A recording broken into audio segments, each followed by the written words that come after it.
Well, I'm going to record a real quick prophecy update. I tried to record one earlier this morning in what I thought was a quiet place outside here in San Francisco, and then no sooner did I get it partly recorded and helicopters started flying overhead. So I came back to the hotel and thought I found a quiet spot, and now been fighting crying babies and people moving meeting room furniture around. So I'll try to keep this very brief. I'm going to be speaking this weekend at Rock Harbor Church on Sunday, March 11th in Bakersfield, California. They meet at Liberty High School. It'll start at 9. I'll be doing 2 teachings. First hour at 9 o'clock, I'll be talking on prophetic timeline. And then on at the regular worship hour, I'll be doing a prophecy update. March 14th, I'll be at Blessed Hope Chapel in Simi Valley, California. I'll be teaching on some things about Israel, archaeology, prophecy. And then on March 16th through the 18th, I'll be speaking at the One in Messiah Conference, Sacramento, California. You can look that up online. If you want to come, they ask that you register. They charge $5 registration fee just to kind of gauge the seriousness of people that are attending. And there's no charge for the conference other than that nominal registration fee. I'll be speaking on Saturday, having a worship time on Sunday. And I'll be back at Fellowship Bible Chapel the last Sunday of March. So let's just take a look at a few things. There's an interesting article in Foreign Policy that is called "For Whom the Cell Trolls." A new book argues that modern wars will be won with phones and laptops rather than tanks. Now, this is in the news. Of course, you see the picture here. There was a gentleman named David Patrick Caracos who wrote a book called "War in 140 Characters: How Social Media is Reshaping Conflict in the 21st Century." And I think it's a pretty insightful book. Here's just a little blurb from the article about the book. It came out a couple of months ago. The mark of victory in Russia's new narrative war was not to convince the enemy of its position, but to heighten the level of doubt about all news among the target population. And in that regard, I think Russia's been very successful in the things that it's tried to do. They're masters at propaganda. And with the advent of social media, it's becoming increasingly more difficult to determine what is and what is not true. I've been attending a conference on technology and law here in San Francisco for the last couple of days. This is a slide from one of the presentations talking about the Internet of Things. And one of the questions asked of the audience was, how many of you have a device that's connected to the internet other than a smartphone or a laptop or computer? And only about half the people raised their hands until he put up this slide, and then everybody realized that all of us have multiple devices connected to the internet. We also had a fairly extended discussion about embedded chips. And these are embedded chips not only in things and objects and devices that we use, but also embedded chips in humans. And one of the things that they're moving towards, and one of the attorneys that spoke expressed some concerns about the fact that with the advent of technology, artificial intelligence, implanted chips in people, and DNA analysis, that, for example, in the area of organ donation, people will now be evaluated based on an artificial intelligence as to who is the best candidate to receive the limited supply of donor organs, for example, a kidney or a liver transplant. It's kind of a frightening prospect. It also, because it depends on the factors that are considered. But now they have machines that are actually learning from their own mistakes and readapting. So it's even it clearly was a largely secular audience, a secular group of lawyers that presented these things. Even they expressed a lot of concern about where things are going, not just from a legal standpoint, but just from a ethical and societal standpoint. It is a very interesting time when they say this. By the way, I did meet someone and talk to this person for a while. They work in the technology industry. And the concern was expressed to me that this person was unable to find fellowship. She lives out here in California, works in the tech industry, and feels very isolated at her work and in her life just because it's difficult to find other believers to fellowship around. So if you know of people in the Bay Area, down towards San Jose and Silicon Valley, groups of believers, if you would just contact me through the church email, I'd like to pass that information along. I wish we had a central clearinghouse, because I know that from talking to other ministries, this is the question that people get asked the most: where can I find like-minded believers to fellowship with? It's becoming increasingly difficult. So back to the internet and technology and that sort of thing. This article was on the front page of the New York Times yesterday, Monday, March 5th. It was only a matter of time. Here comes an app for fake videos. And this is sort of where I was talking about, is that it's become increasingly difficult to determine what's real and what's not real. Look, I see a lot of things in my Facebook feed that I know are not real. Every time something happens, everybody has an opinion as to who caused it or who was behind it, even though they probably don't have a clue. But everybody's out there speculating all the time. Then what happens is that rumors get started, and pretty soon these rumors are taken as true.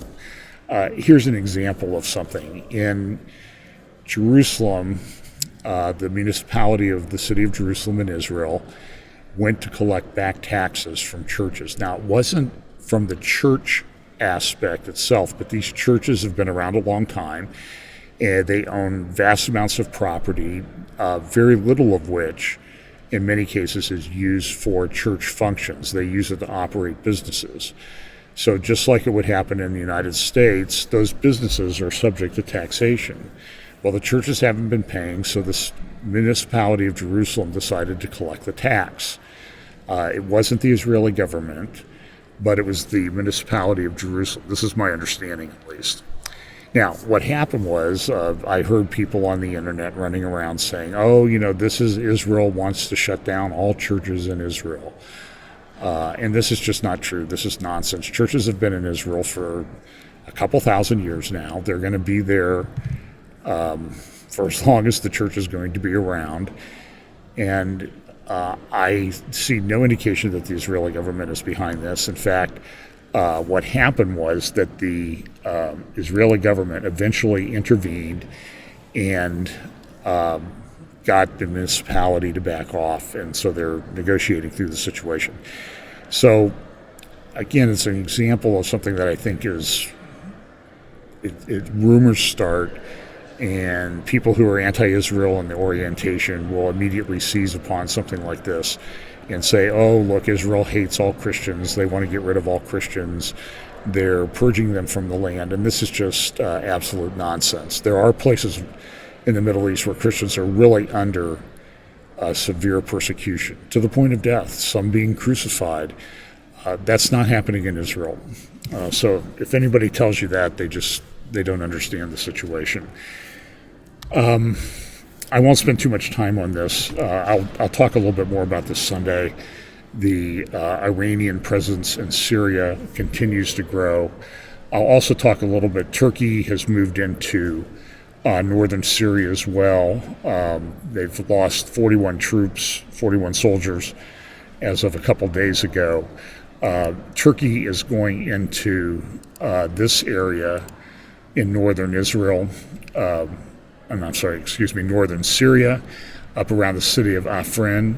And Turkey is very concerned because this whole area up here in Syria is controlled by Kurds.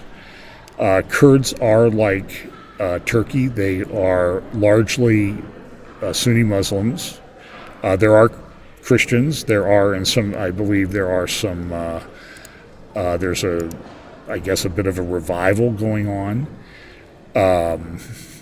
and it's some people coming to know the Lord there in the Kurdish areas of Syria and Iraq, and they also have the Kurds live in Syria, what we used to call Iraq. Excuse me, keep bumping my Syria, Iraq, Iran, and Turkey. Largest ethnic group in the world without their own country. They would like their own country. They have some oil-rich areas, and it's becoming an increasing problem there.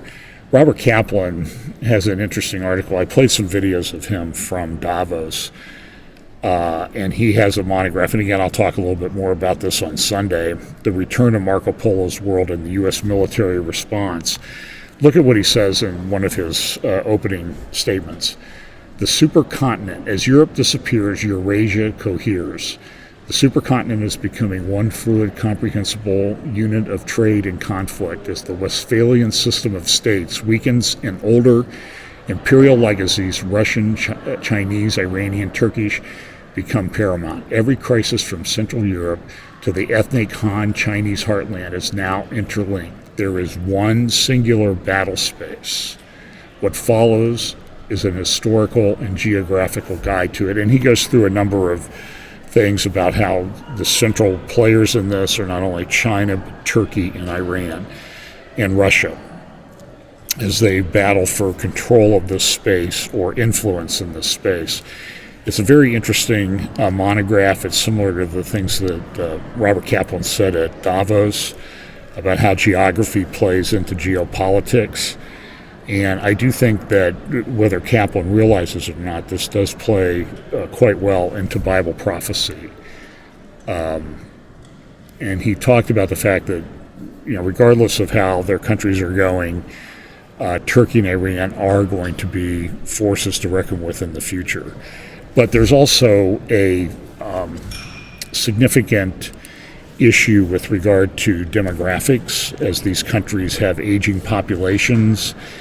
And so that's why I think that there's this sort of perfect storm, perfect convergence of events for things to play out as the Bible prophesies and has for thousands of years. That there's an increasingly narrow window for all of the actors in the end-time prophetic scenario to play their role. Because things can change very quickly, things will change very quickly. But I think one of the things that's overlooked a lot of times, and that's why I talk about it, is the impact of demographics on the prophetic scenario. So I'll talk a little bit about Kaplan's monograph paper on Sunday. Let me move on here to, of course, there's, I'll talk more about the Syrian situation on Sunday also, and what appears to be a purging of Sunni Arabs from Syria by Russia and the Syrian government. We'll sort of try to analyze that a little bit. But the main big topic this week in AIPAC, the American Israel Political Action Committee, had their conference in Washington, about 18,000 people in attendance. A lot of senators, congressmen have spoken. The vice president, Ambassador Haley this morning, Prime Minister Netanyahu yesterday, Israeli Ambassador Ron Dermer to the United States spoke, and it's been a fascinating conference, and it's done in the context of these statements by Iran. This is from a couple weeks ago, that Iran threatened one of the influential people in the Iranian government, said that they would flatten Tel Aviv and they would hunt down Prime Minister Netanyahu, who would not be able to hide. This comes on, that statement was quickly followed by the satellite pictures that show Iranian bases being developed and built outside of Damascus. And this is even after the 12 or so attacks by the Israeli Air Force and the Israeli Defense Forces against these bases in Syria. It is an increasing problem, and people are just not sure what to do. Again, I'll delve into this a little bit more on Sunday. There's an interesting talk that took place at AIPAC by retired Lieutenant Colonel, let me back this up here and get her name, Sarit Zahavi. She lives in the Galilee region of Israel. And she used this as part of her talk and presentation. She showed that the city of Metula, which is in the Galilee, up in northern Israel, right along the Syrian border. This dotted line represents the Syrian border. To the bottom of the line is Israel. To the north of the line is Lebanon. And it is up in that region where Hezbollah is active. Hezbollah has, by all estimates, about 130,000 or so missiles. They could launch several thousand missiles a day. It's a very difficult situation that Israel's going to have to deal with, and it's something that bears watching. Wanted to talk. I had an article that I wanted to share with you. Just give me a moment here to find it. I didn't have time to put it into a slide. So in any event, you can see there on the slide the area where the Hezbollah rockets are maintained in this particular village, and this is true all along the border with Israel. And you can see the close proximity to these, and it's a very difficult situation. There's a good article. Again, I hate to keep saying I'll talk about it on Sunday, but I'm trying to keep this short. Notes on Our Next War, an article that's linked today in the Heim Report, and we'll talk that. It's a very difficult situation. What does Israel do? Do they let the situation continue? Do they just try to tamp down the building of bases, the building of missile factories, and that sort of thing by the Iranians? What do they do? Are they going to have to engage in a preemptive war? And some of the articles I read this week suggested that there was a big difference between the 1967 war and the 1973 wars that Israel fought against its Arab neighbors.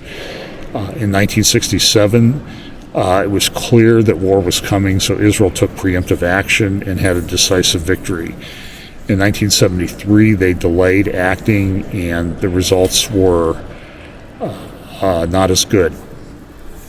And the results just were not good. So the thinking, I think, in Israel that at some point Israel is going to have to take preemptive action to do something. You can see here a picture of the Syrian army and Syrian rebels 4 miles apart. This is taken from about 10 miles away in Israel, across the Syrian border. Everything is very close. This retired IDF lady, Lieutenant Colonel, stated that from where she lived in the Galilee, she could hear artillery shells and gunfire. One of the important speeches that took place this week outside of AIPAC was a speech by Vladimir Putin. Now he's running for re-election, and so he gave a speech talking about his country's new invincible nuclear weapons. Here is what he said in front of a big gathering, and he gave about a 2-hour speech. So here's just a portion of it in a report from the National Report in Canada. In front of a massive video screen, Putin revealed several weapon systems. Among them, illustrations of a new ICBM, a new cruise missile, and a nuclear torpedo that can cross oceans. The point of all of them, to dodge detection, evade missile defenses. And even if it was watched closely by defense experts the world over, and it surely was, the first audience was domestic. As Chris Brown tells us from Moscow, this is an election year. To hear Vladimir Putin tell it, the cruise missile carried by this rocket is basically unstoppable.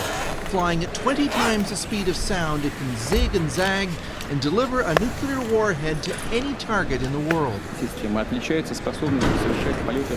It goes like a meteorite to its target, boasted Putin, like a fireball. Нас никто не слушал. Then, in reference to the United States pulling out of the anti-ballistic missile treaty, Putin added ominously, "They kept ignoring us, so listen to us now." It was a provocative Cold War-style threat, and the audience of lawmakers and business leaders loved it. They gathered for the annual State of the Nation address, but with the presidential election in just a few weeks, it was also a chance for Russians to hear what they could expect from 6 more years of Putin. And the answer was clearly a bigger, more aggressive military. Любого потенциального агрессора. I hope all the things I have said today will sober up any potential aggressor, including expanding NATO or moving it closer to our borders.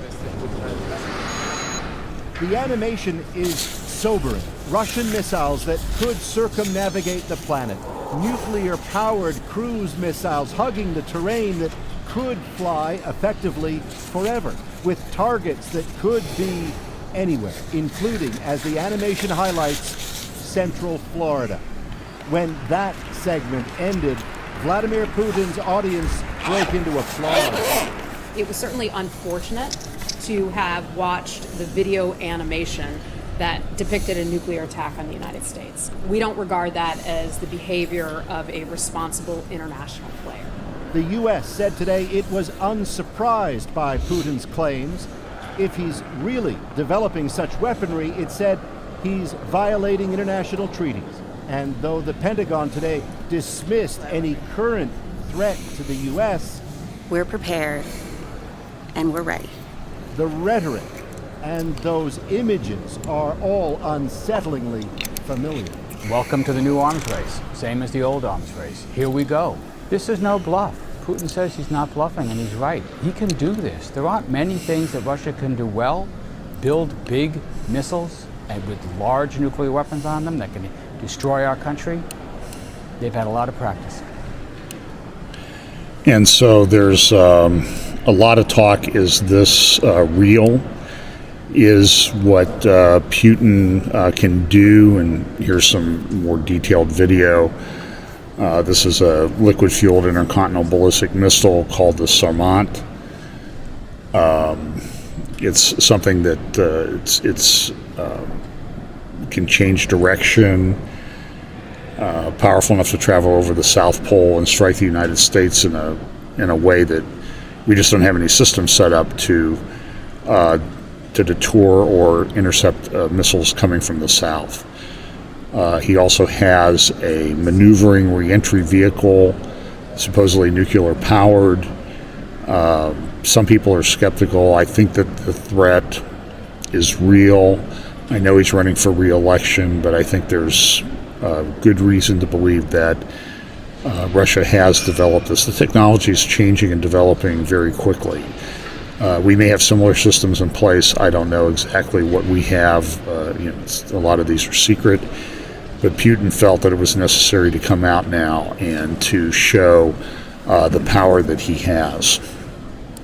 While this is going on, there is this dispute that's going on between Lebanon and Israel. Some people think it could lead to a war. This has been something that has been speculated about in many different ways over the years. Here's an article from Foreign Affairs in 2013 talking about the dispute in the Eastern Mediterranean between Lebanon and Israel and the competing claims. Now that those fields are under development and actually in production, the dispute is heating up, and some people think that that dispute could be a precipitating cause of the Third Lebanon War. It's something that's been going on for quite a while. In Israel right now, there's parallel investigations going on in the United States and Israel, and in some respects they're touching on each other. For example, there's a report that Mueller is looking into the activities of the Trump transition team relative to interfering with the U.S. vote or the UN pushing of Resolution 2334 in December of 2016 after the election. If you remember, that was the resolution that the United States did not use its veto power at the Security Council for the first time ever on a resolution regarding Israel in the Security Council. The Trump administration, Ron Dermer, has said that he tried to reach out to the Trump transition team to try to get the U.S. to hold back on that veto. This is a ridiculous investigation by Mueller. The Trump was the transition team. He'd been elected the president. He was going to serve in the office.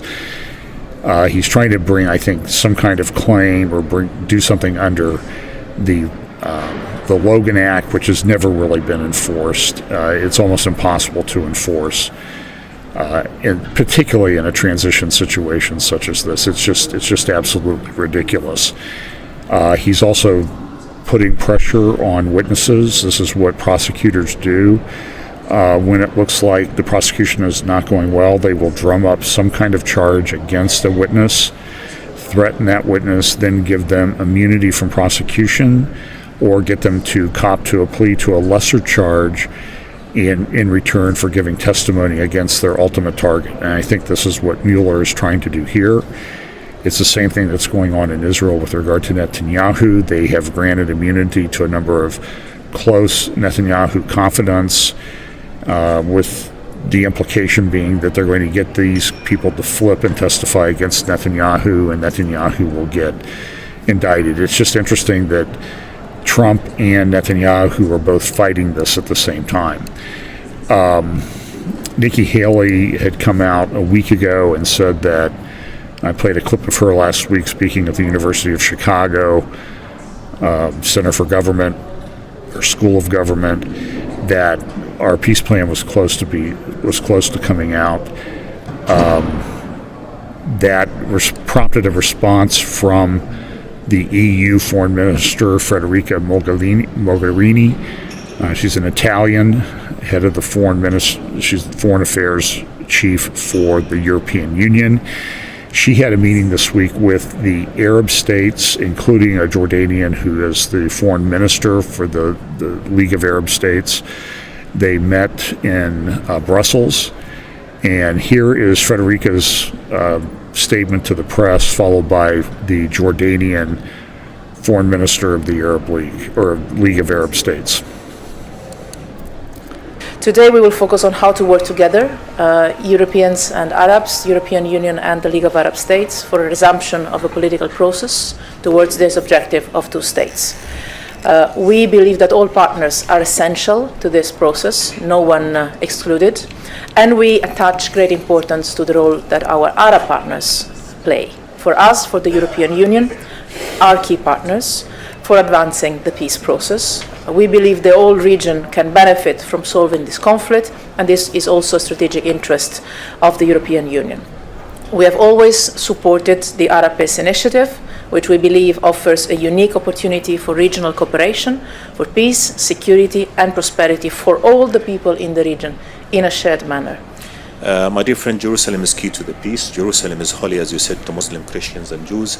It must be a symbol of peace. Unfortunately, this is not the case, while East Jerusalem remains under occupation and hostage to fear and despair. Yesterday, as you mentioned, the Church of the Holy Sepulchre was closed for the first time in over 1,000 years. The heads of churches took this unprecedented decision to close the church in protest against Israeli seizure of their assets and properties. Well, this statements were followed shortly thereafter by leaks, especially in the Arab press, about that they had gotten details of whatever Trump's peace plan was going to be, and that it was going to divide Jerusalem, that it was going to be two states, Palestinian capital in Jerusalem, and the old city would be put under international control. Now, the Trump plan has not been released yet, so we do not know for certain exactly what the Trump plan is. There's a lot of speculation out there, and you always have to look at these things in the context of foreign leaders will put out into the press their version of things because they want to get maybe the Arab street upset, get the Arab governments upset about what they're going to do. So we don't know exactly what the plan is yet. I do suspect that it will be a two-state plan. I'm not sure about a Palestinian capital in East Jerusalem, but all indications to me are that it's going to continue the failed process of trying to go for two states living side by side in peace and security. You've heard that phrase over and over. Jared Kushner, the president's son-in-law, is under a lot of pressure. There are reports that they're trying to drive him out, and this was in the Washington Post the other day about that he's looking to the Mideast peace plan, sort of his ticket to preserve his legacy. Whether this is true or not, I don't know. Certainly it bears watching. The situation is very fluid, very hot, very active. The Crown Prince of Saudi Arabia came out and talked about that he would endorse legitimate Palestinian rights in Jerusalem. And that's kind of an interesting choice of language, that he would specifically use the term legitimate Palestinian rights. I think it indicates that the Saudis are not fully on board with the Palestinian agenda. Netanyahu, as I mentioned, is under fire from all these investigations. He came to the United States yesterday. On Monday, I'm doing this Tuesday afternoon in California, and he went and had a meeting with Trump. Now, this was all done in the context of the AIPAC conference, 18,000 people attending, ostensibly claiming to be pro-Israel.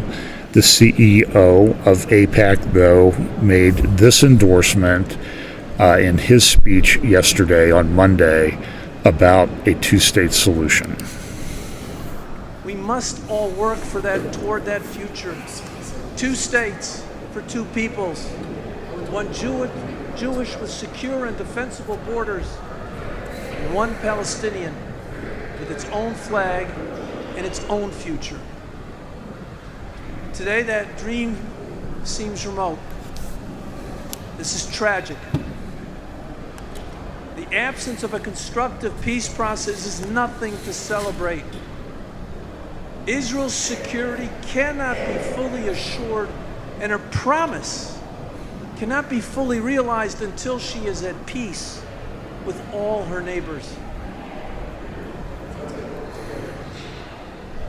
Well, that received some pretty strong responses from people in the Israeli government. Of course, people on the left, like Haaretz, were noting these problems with the settlements. There was a settlement leader who came out very strongly against what the CEO of AIPAC said in his talk about two states. Ambassador Ron Dermer also spoke. He was interviewed, and he turned to the Iranian question and said that, this is the big issue. It's interesting that as he was doing this, Haaretz came out with this report that Israel is having record numbers of tourists. It's causing some backups of people trying to walk through the old city. And here's what Dermer had to say. So I think we all want to hear from you two things. A, how volatile is the situation right now in the north? And B, what can you tell us about Israel's strategy to counter Iran in Syria? Well, the situation is very volatile because Iran continues on its mission essentially to establish permanent military bases in Syria, to establish another terror front to attack Israel from Syria, and also to build factories for precision-guided munitions in Syria and Lebanon. So they're continuing with their plans, and as committed as they are to advance those, Israel is even more committed to stopping them. And the Prime Minister has been very clear about his red lines in Syria, and unfortunately he's had to enforce those red lines repeatedly, you mentioned. So we're going to continue to enforce our red lines. And I think what's important for people to understand is we're just not going to allow Iran to advance its aims in Syria. So the more the world backs Israel's right to defend itself and to enforce those red lines, the less likely you're going to see an escalation. It's clear that the United States supports Israel's policy. It's important for other countries around the world who do not want to see an escalation and do not want to see a wider war to back Israel. And I hope they do, but we're dead serious about enforcing our red lines in Syria. And I think if people haven't understood that up until this point, they'll understand it in the future. And I have news, it's probably not news for an APAC audience, but Iran already has missiles that can hit Israel. So those missiles that they're developing are not for us. They're for all of Europe and ultimately for the United States. So Iran is advancing its nuclear weapons program now, under this agreement. You said that it was a diplomatic victory that would advance peace. So please walk us through the significance of the Jerusalem Declaration and how do you think it will advance peace? Or in other words, how do you get Mahmoud Abbas, Abu Mazen back to the negotiating table with this declaration? Well, to understand the significance, you have to appreciate, Donna, that the Jewish people remember the declaration of Cyrus from 2,500 years ago that allowed the Jews to go back and rebuild the Second Temple. Now, I don't know if the Persians remember Cyrus, but the Jewish people remember Cyrus. This decision will be remembered forever for the Jewish people. The fact that the leader of the free world, the most powerful country in the world, becomes the first leader to recognize Jerusalem as our capital is a decision that will never, ever be forgotten by the Jewish people. There's a reason why Arafat said to Bill Clinton, there was never a temple on the Temple Mount. There's a reason why Abu Mazen refuses to talk about a connection between the Jewish people and Jerusalem. Because if they recognize this historical connection, it means that the Jewish people are in our homeland by right and not simply by might. And President Trump, in making this decision, punctures this great lie that the Jewish people are foreign colonialists in the land of Israel. That's why I think it's the beginning of a path to peace. Well, Abbas has had his usual response. It's pretty clear Abbas, there's some indication that he has some health problems now. He may not be long for this world. He's been doing a lot of this to line the pockets of himself and his family. It's my understanding that Abbas doesn't really even live in Ramallah, which is kind of a difficult thing in the Arab culture to navigate because you are where you are from, and he's not from Ramallah, and so he spends very little time there. The Palestinians seem to be coming apart. Avi Abelo of Israeli News Network this week heard someone speak this morning at the Knesset. He was an Arab, member of a prominent Arab family from Hebron. And here's Avi's little report that he put up on Facebook about what this Arab said in the Israeli Knesset. This is important. Listen to this. And it is a blessing to live in this generation. I'm never going to stop being thankful for living in this generation, to be living in the Jewish homeland with Jewish sovereignty, being able to go to the Parliament of Israel, just walk in, attend events, talk to the decision makers who are the ones making the decisions for the Jewish future, for the future of the Jewish people, not just for the state of Israel, because the future of the Jewish people is here. So what's this Arab I'm talking about?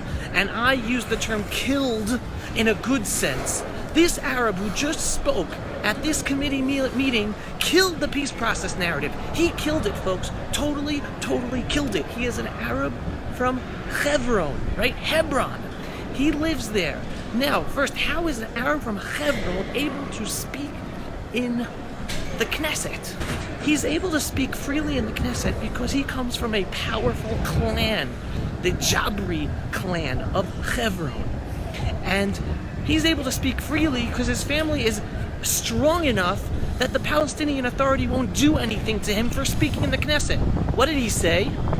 He said most Arabs who live under the Palestinian Authority hate the Palestinian Authority. They want to live under Israeli rule. This is an Arab from Hebron speaking in the Israeli parliament in front of Israeli parliament members, telling them that most Arabs who live under the Palestinian Authority in Judea and Samaria want to live under Israeli rule. Okay? An Arab from Hebron in Israel's parliament saying, we want you to rule over us. We don't want the Palestinian Authority. Well, that's interesting, and I think what he says is true, but it's interesting that this is coming from a member of a prominent family in Hebron. Bears watching. So here is yesterday, Prime Minister Netanyahu met with President Trump and their wives at the White House. He was given all the respect due a visiting head of state. It seems that Trump and Netanyahu, not only are they both under investigation, but they seem to genuinely like each other. And they went into the Oval Office and they had a moment to talk to the press. I'll play you a clip of what Netanyahu said first. And he kind of carried on the same theme of what Ambassador Dermer had said a little bit earlier in his speech or his talk at AIPAC. Here's Netanyahu speaking. This is the first time we meet in Washington, America's capital, after you declared, Mr. President, Jerusalem as Israel's capital. And this was a historic proclamation, followed by your bold decision to move the embassy by our upcoming National Independence Day.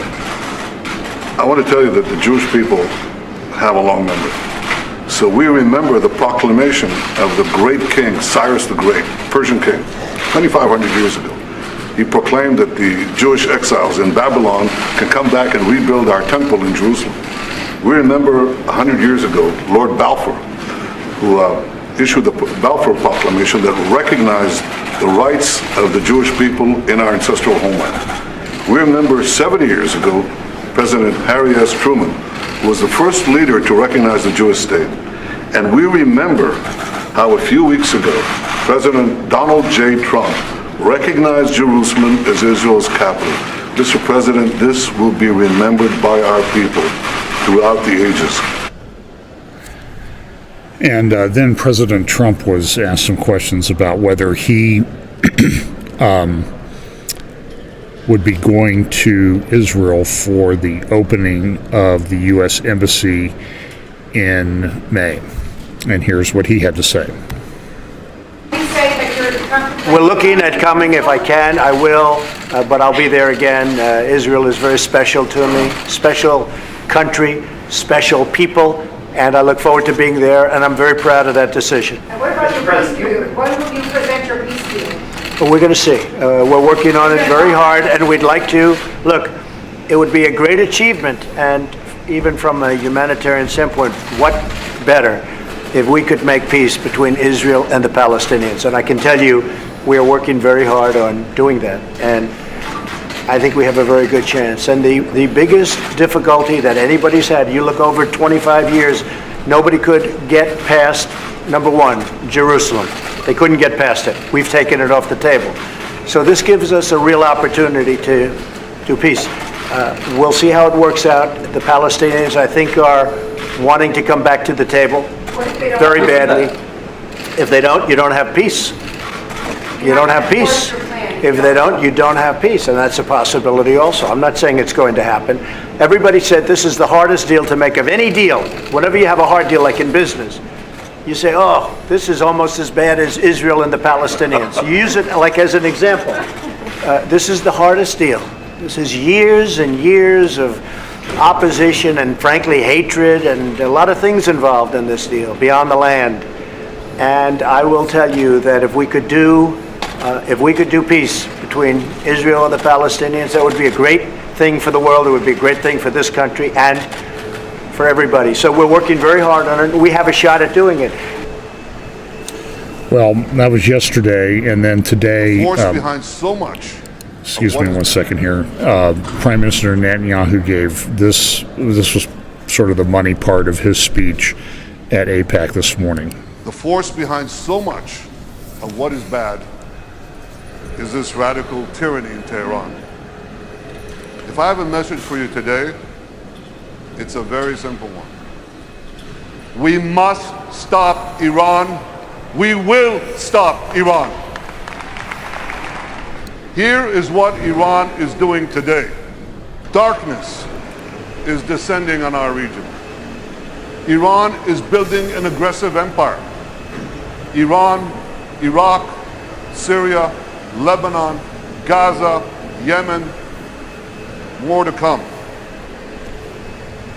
Now Iran is seeking to build permanent military bases in Syria, seeking to create a land bridge from Tartus, from Tehran to Tartus on the Mediterranean, and in addition to moving its army, its air force, its navy to Syria, to be able to attack Israel from closer hand, it's also seeking to develop, to build precision-guided missile factories in Syria, in Lebanon, against Israel. I will not let that happen. We will not let that happen. We must stop Iran. We will stop Iran. Well, it is a time where things seem to be rather dark in the world. Someone suggested that I close this out with some scripture. They suggested Psalm 37, so I'd like to read a few verses of that today. You know, we live in a world where evil seems to predominate. And but there is hope, there is comfort in the scriptures. Psalm 37, fret not thyself because of evildoers, neither be thou envious against the workers of iniquity. For they shall soon be cut down like the grass, and wither as the green herb. Trust in the Lord and do good, so shalt thou dwell in the land, and verily shalt thou be fed. Delight thyself also in the Lord, and he shall give thee the desires of thine heart. Commit thy way unto the Lord, trust also in him, and he shall bring it to pass. And he shall bring forth thy righteousness as the light, and thy judgment as the noonday. Rest in the Lord, and wait patiently for him. Fret not thyself because of him who prospereth in his way, because of the man who bringeth wicked devices to pass. Cease from anger, and forsake wrath. Fret not thyself in any wise to do evil. For evildoers shall be cut off, but those that wait upon the Lord, they shall inherit the earth. For yet a little while, and the wicked shall not be. Yea, though thou diligently consider his place, and it shall not be. But the meek shall inherit the earth, and shall delight themselves in the abundance of peace. The wicked plotteth against the just, and gnasheth upon him with his teeth. The Lord shall laugh at him, for he seeth that his day is coming. The wicked have drawn out the sword, and have bent their bow to cast down the poor and needy, and to slay such as be of upright conversation. Their sword shall enter into their own heart, and their bows shall be broken. A little that a righteous man hath is better than the riches of many wicked. For the arms of the wicked shall be broken, but the Lord upholdeth the righteous. The Lord knoweth the days of the upright, and their inheritance shall be forever. They shall not be ashamed in the evil time, and in the days of famine they shall be satisfied. That should comfort us. But if you're part of what God views as the wicked, the evil, the sinful, the unsaved, time, I think, is getting very short. And it is imperative that you accept the free gift of grace, salvation through grace, by faith in Jesus Christ and in Jesus Christ alone to save you for your sins. It is the only hope that you have, is to be saved. You should not delay in reaching that decision. Thanks for listening. I'll follow up on more on some of these topics on Sunday. Thank you.